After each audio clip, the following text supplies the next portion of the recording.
0. That was the estimated survival rate for the 287 men of the German 6th Company. The date is May 1st, 1944. The location is a suffocating stretch of woodland on the Eastern Front. For 3 days they have been dying in silence, picked off by an invisible enemy that leaves no trace. Panic is spreading faster than the mud in the trenches. But amidst the chaos, one man lies perfectly still. Oberfeldwebel Carl Brener is not a typical soldier. He is a former forester from the Black Forest. While his commanders scan the horizon for tanks, Brener scans the canopy for something else. He realizes the enemy isn't hiding in the ground. They are tied to the trees above. To save his company, Brener is about to do the unthinkable, violate every military protocol, abandon his orders, and wage a one-man war against a squad of suicidal Soviet snipers. This is the story of the tactic that saved a company, only to be banned by the high command. The silence in this sector is heavy, almost physical. It presses down on the men of the 6th Company, crushing their resolve more effectively than any artillery barrage could. They are huddled in shallow foxholes, their uniforms caked in the thick, black mud of the Ukrainian spring. They are thirsty, but no one dares to move towards the water cans. The last man who tried, a young private named Mueller, lies dead 10 meters away, a small dark hole in his temple. There was no sound of a shot, just the wet slap of the bullet hitting flesh and the thud of his body hitting the earth. This is the 23rd death in 72 hours. The company commander, Hauptmann Weber, is a man on the edge of a breakdown. He has called for mortar support, but without precise coordinates, the rounds just churn up the empty forest floor. He has ordered recon patrols, but they return with fewer men and no information. The enemy is a phantom. The forest itself seems to be killing them. But Carl Brener knows that the forest does not kill without reason. Lying behind the mossy bulk of a fallen beech tree, he breathes in the smell of rotting leaves and cordite. He controls his heart rate, forcing it down beat by beat. He is 34 years old, older than most of the terrified boys around him. His hands wrapped around the wooden stock of his Carabinier 98K are steady. He is not looking where the others are looking. The Wehrmacht infantry manuals are drilled into every soldier. Scan the horizon, watch the flanks, check the ground for disturbances. But Brener is discarding the manual. He remembers the Black Forest. He remembers hunting deer that knew how to vanish into the brush. He knows that when the ground is dangerous, the predator goes high. Slowly, with agonizing patience, he tilts his head back. He ignores the tree trunks. He looks up into the chaotic web of branches and leaves that form the ceiling of their prison. He is looking for the kukushka, the cuckoos. It is a term the German veterans whisper with dread. These are Soviet snipers who have embraced a doctrine of total self-sacrifice. Under the cover of the previous night's darkness, they climb the tallest trees, the ancient oaks and the towering pines that dominate this sector. They hauled themselves up 8, 10, 12 meters above the forest floor. They did not just climb, they secured themselves. Using leather belts and rough climbing ropes, they lashed their bodies to the trunks. This binds them to their position. It stabilizes their aim, allowing them to shoot down at steep, unexpected angles. But it also seals their fate. They cannot retreat. They cannot run. If they are wounded, they hang there and bleed. If they are spotted, they die in the harness. They have become living gargoyles, fused to the wood, waiting for a German helmet to offer a target. Brener adjusts the focus on his ZF-42 scope. The glass is scratched, but the optics are still clear enough to reveal the secrets of the canopy. He checks his ammunition. He is using the heavy pointed ball, the SS Patrone. It is a round designed for stability, essential for punching through leaves and twigs without deflecting. He wipes a smudge of dirt from the ocular lens. He presses his cheek into the stock, feeling the familiar warmth of the walnut wood. He enters the zone. The shouting of his sergeant, the weeping of a wounded man nearby, the distant rumble of a tank engine, all of it fades away. There is only the reticle. There is only the search. He divides the canopy into sectors. Grid A, the large oak to the left. Grid B, the cluster of birches. He scans for geometry. Nature creates chaos, fractals and irregular shapes. Man creates straight lines. The barrel of a rifle, the rim of a helmet, the buckle of a strap. 1436. The light is flat and gray. Brenner's eye catches a disruption in the pattern of an old oak tree. 380 meters away. It is subtle, a thickening of a branch that shouldn't be there, a dark lump against the gray bark. He focuses. He sees the glint of metal. The Soviet sniper has made a fatal error. Fatigue has set in, and he has allowed the muzzle of his Mosin Nagant to rest on a branch. breaking the silhouette.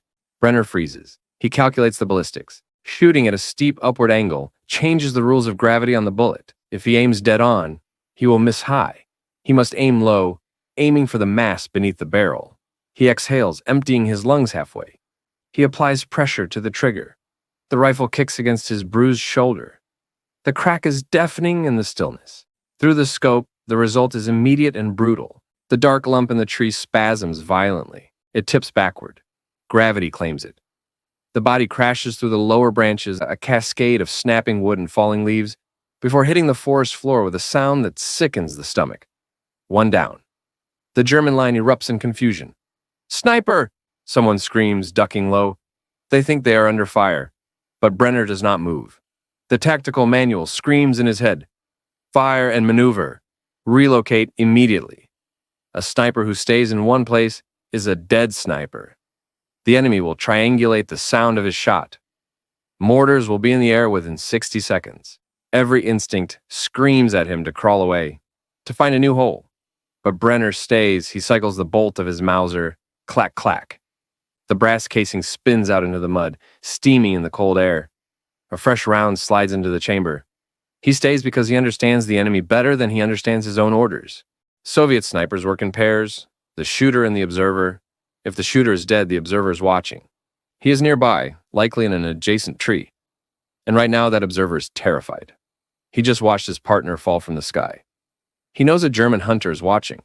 Human instinct overrides military discipline in moments like this. The observer will want to flee. He will want to untie his ropes and slide down the tree to safety. Brenner's banking on this panic. He waits. 5 minutes pass. The forest holds its breath. Then, 60 meters to the north of the kill, in a white birch tree, movement. A shape detaches itself from the trunk. The observer. He is sliding down, frantic, slipping on the bark. He assumes the German sniper has moved. He assumes the danger has passed or shifted. He is wrong. Brener tracks the falling figure. A vertical moving target is the hardest shot to make. He leads the target, aiming slightly below the sliding man. He fires. The bullet connects. The figure goes limp, tumbling the last 4 meters to the roots. 2 shots. 2 kills. 20 minutes.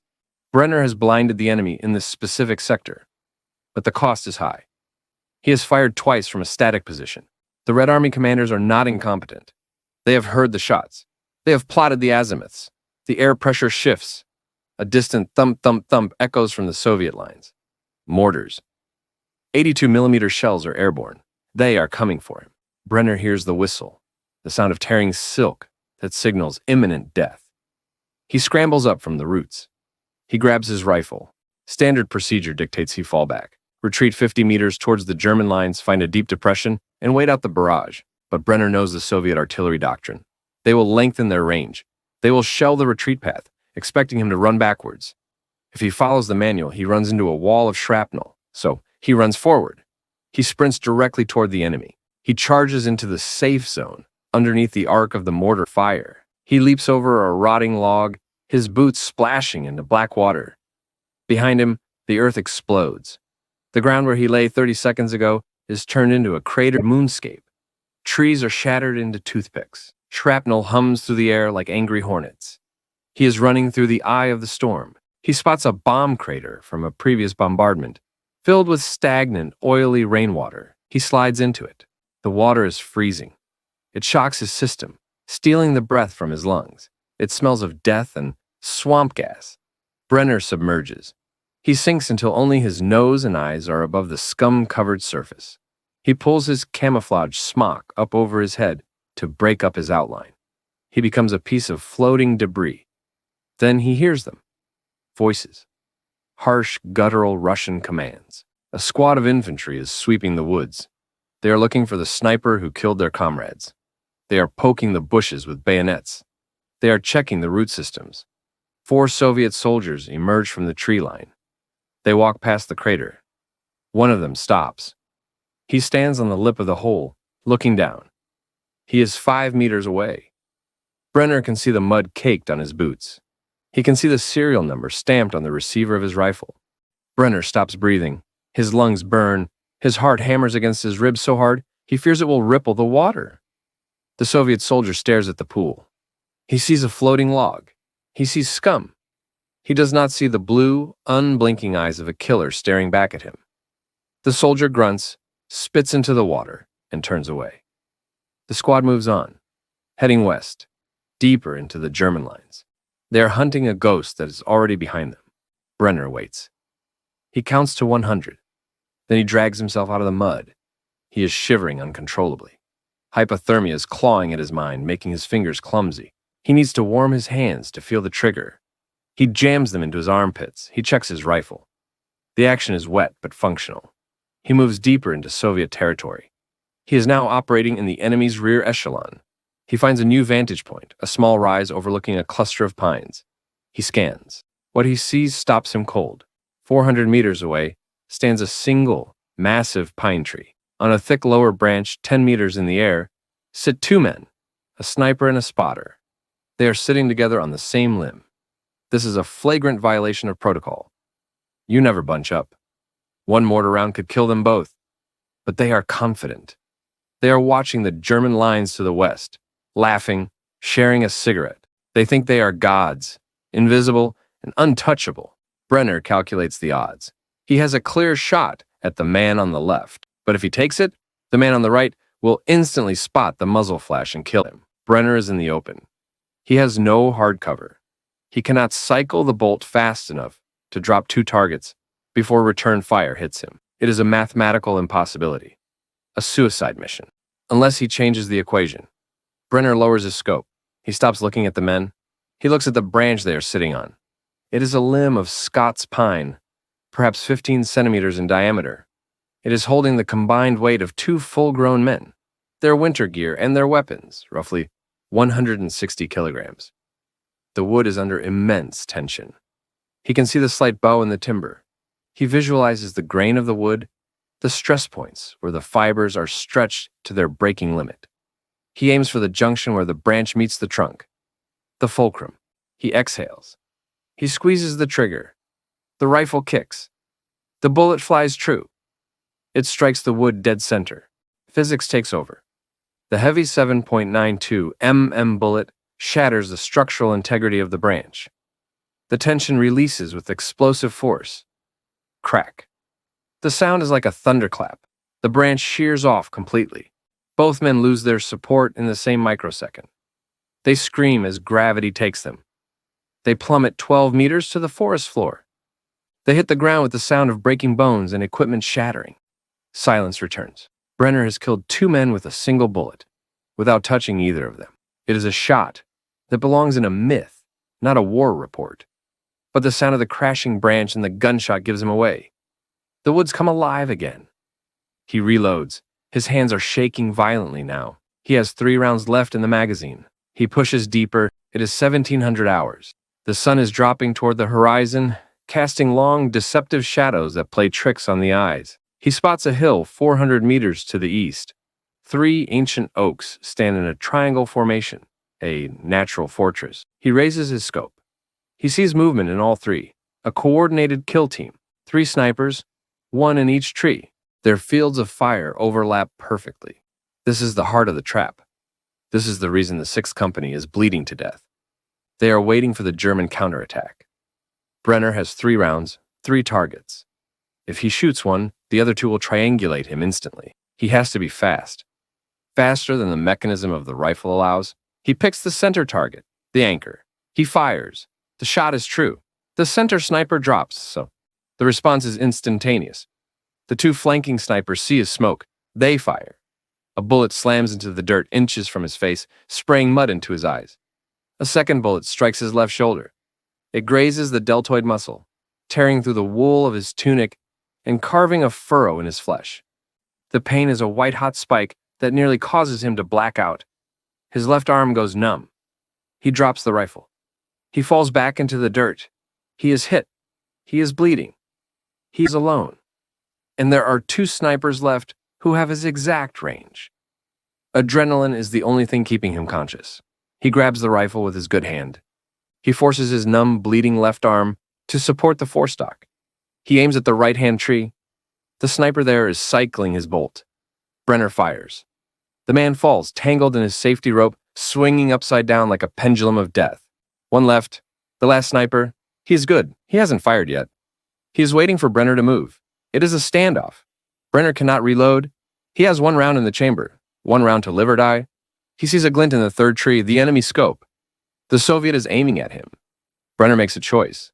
He does not aim for the body, he aims for the flash. He trusts his instinct. He pulls the trigger at the exact moment he sees the muzzle flare of the enemy. Brenner's bullet strikes the enemy rifle. Metal shatters. The sniper falls back, clutching a ruined face. Silence returns to the forest. 10 men, 4 hours. 1 rifle. Brener collapses into the mud, the darkness taking him. Night falls. The German lines push forward, emboldened by the sudden silence of the enemy guns. They find Brener half-conscious, soaked in blood and swamp water. They carry him back on a stretcher. To the men of the 6th Company, he is a savior. They touch his good shoulder as he passes. They look at him with awe. They offer him cigarettes he cannot hold. But to the high command, he is a problem. 2 days later, in a field hospital behind the lines, a major from Army Group South stands at the foot of Brenner's bed. Ideally, this would be the moment of a medal, a Knight's Cross. But the major's holding a clipboard. He looks stern.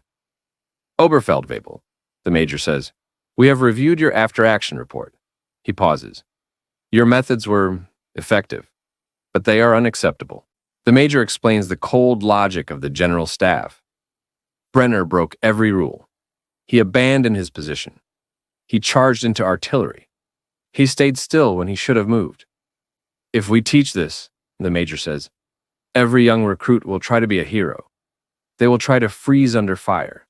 They will try to replicate your luck. And they will die. You are a statistical anomaly, Brener. You are a fluke." The order is given. Brenner's tactics are classified. They are forbidden. A directive is issued to all units. Remaining in a firing position after a shot is strictly prohibited. Brener listens. He does not argue. He thinks of the 287 men who are alive today because he ignored the book. He thinks of the 10 men he killed. He nods. "Jawohl, Herr Major." Carl Brener survived the war. He returned to the Black Forest. He hung up his uniform and picked up his forester's axe. He walked the quiet paths under the trees, marking timber, counting deer. He never spoke of the day he hunted men. He died in 1978, a quiet grandfather with a scar on his shoulder. But in the archives, the story remained, a testament to the fact that sometimes the only way to win is to break the rules. Brener utilized a tactic that was incredibly effective but deemed suicidal by his superiors, leading them to ban it to protect less experienced soldiers.